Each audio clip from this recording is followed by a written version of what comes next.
think one of the original sparks for us to create this unit was the fact that the ancient Romans were really the first major culture to start using water as a source of power. They recognized that they could start charging people for the right to have access to water rather than it being shared amongst a group of people or a tribe or whatever. And that's really something that has been carried throughout history.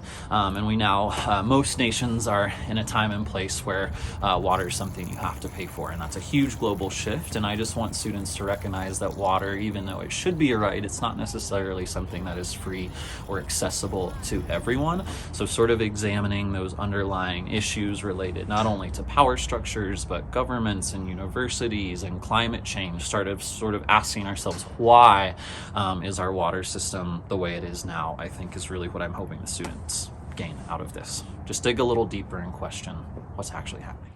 I think they're so complicated because they want people to pay for it, so they make everything so complicated so you don't know what you're doing. Because everyone needs it and at different times. Because a lot of people are arguing about who should have the water. I mean, I feel like people should just let people have water rights because we need that, and yeah, I don't really know why it's so complicated. Everybody just overcomplicates it. Because water is very good for you, and there isn't much left in Colorado. Because so many people disagree about it, so it's hard to find a complete answer, and that's why they're so complicated. Because they are needed for us to live. I think the most fulfilling part for me is just kind of seeing the kids' brains working while they're thinking about how complicated these questions about water rights are. And we try so hard to think about big picture and holistic things going on in the world. And I felt like this was a really great example of how water rights are a global issue, not just something we have here in Colorado. Tiber and the Colorado rivers are similar because people in both places are wasting water or misusing water, and as a result, both places are suffering severe drought. They both transport water to other cities. Historical sites were discovered by drought because they're both experiencing drought right now, and they both have water waste and overuse. They're similar because they both are at low levels and they're important for locals and electricity. They are both rivers that are dangerously low. Because they are facing similar problems such as drought and wasting of water.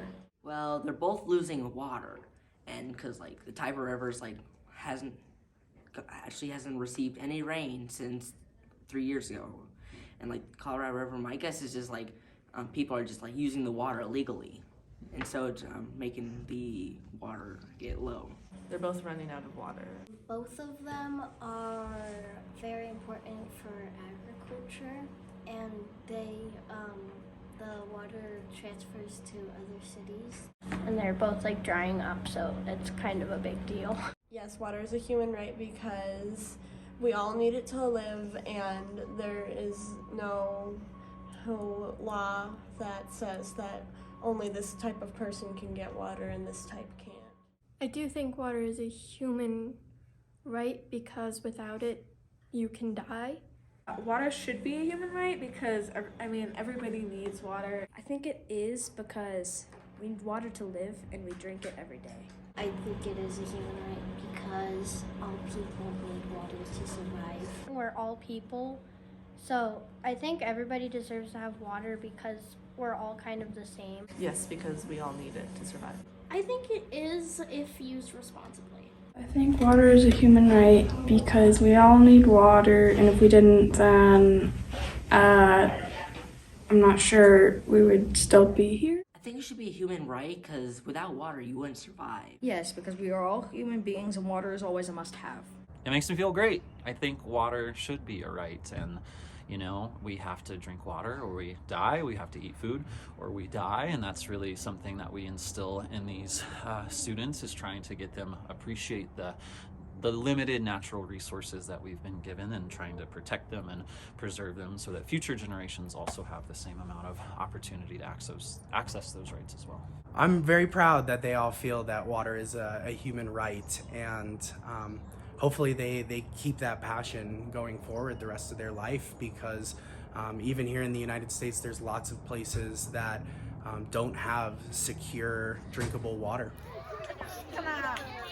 But we need to make an aqueduct like really tall. Aqueducts are just one of the coolest things that I think the Romans developed, so being able to give them the materials to get outside and build aqueducts and use gravity to make water flow from one place to the other, I think it really just made that unit come alive to them. And we left them up in the garden for a couple days, and other students got to see them, and it's just really fun lesson. Water is the basis of life. We'll always need it, and especially here in Colorado, water resources can be scarce, and so teaching kids how to utilize water properly and supply to different, communities is something that the next generation is going to have to consider. And so by learning ancient Roman engineering, or just engineering practices in general, we hope that the next generation will come up with new and innovative ways to maintain society in Colorado. I think it was probably how the ancient Romans knew how to use gravity and stuff to make aqueducts to transport water without having to walk a billion miles. I didn't know that a river all the way in Italy or Europe is facing the same thing as the Colorado River, and that was kind of shocking. Places like Arizona, which were the 48th state to join, will not have immediate rights to the water if we lose the Colorado River, even though the Grand Canyon has Colorado River in it. Probably about how we're misusing the water, and how the indigenous people used it much better than us. That the water is going down, and we're finding old things from a long time ago, like bridges and old Native American places. I find it surprising that people think if I use more of this water, if I waste this water, then that's I'll get more water next year. It's just not how it works. The most surprising thing was basically just learning about the Colorado and Tiber River and how they're losing water. Really surprising. I really hope that these students go forth knowing how important water is and how sacred it is to so many different people across the world, coming from different backgrounds and different cultures. And I hope that that understanding of the importance of water will help them conserve water and be a little bit more ecologically minded going forward.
water. So we're gonna write down 4 things, or 4 categories. So I want you to write 3 things that you already know about the Colorado River or water in our state.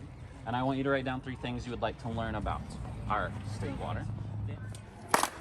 Yonder come day, day is breaking, yonder come day, oh my soul, yonder come day, day is breaking.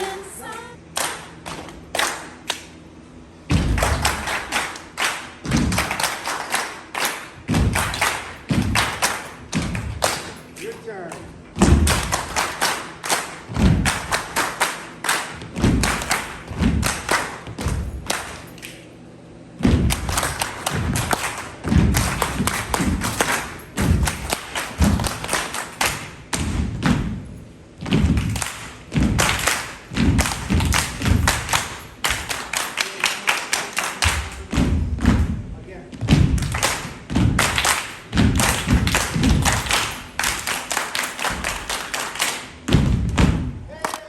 Yonder come day, day is breaking, yonder come day, oh my soul, yonder come day, day is breaking, sun is rising in my soul. Yonder come day, day is breaking, yonder come day, oh my soul, yonder come day, day is breaking, sun is rising in my soul.